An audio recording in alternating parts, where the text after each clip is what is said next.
StarSat has moved to clarify the status of its operations amid a potential closure due to non-renewal of its individual subscription broadcasting license. The company says it will continue to operate and provide an uninterrupted service to users and business partners. StarSat Head of Public Affairs and Strategy, Pule Mabe, says despite their recent setback in court to try to get a pronouncement on the status of their broadcasting license, they will continue to engage ICASA on a way forward. We're trying to recover on the 2 years that we have lost. During that period, our own shareholding at the level of StarSat got to be tampered with. Now, ICASA does not want things submitted to them in piecemeals. They want things submitted to them in a consolidated fashion. This necessitated delays.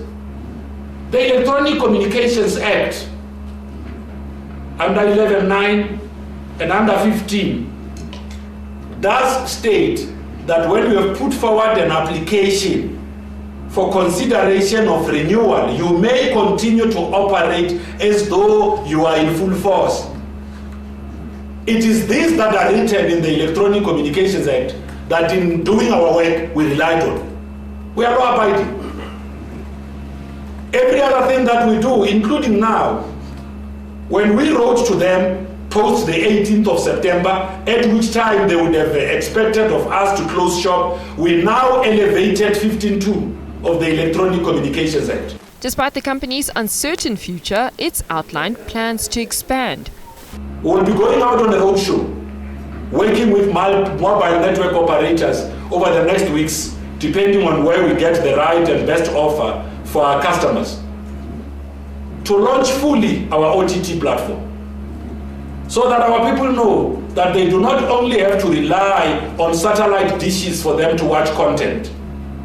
We are creating and massifying on our OTT platform to also help those of our bloggers who have begun their podcasting platforms, who are on YouTube, to be able to bring forward their content and get space on our OTT platform to interact and engage with the many of their followers.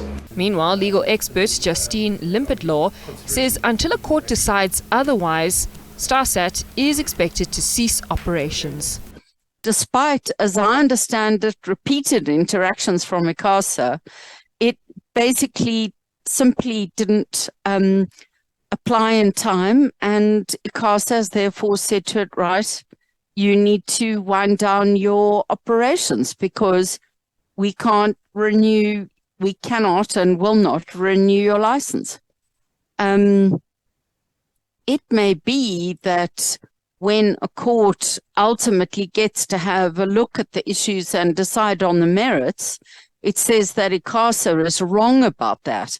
But until a court sets aside ICASA's decision, ICASA is the regulator under the Constitution. StarSat says it plans to hold several engagements to respond to questions around shareholding as well as ownership. In the meantime, the company says it will use every tool at its disposal to ensure it continues operating. Nosipho Khadebe, SABC News, Johannesburg.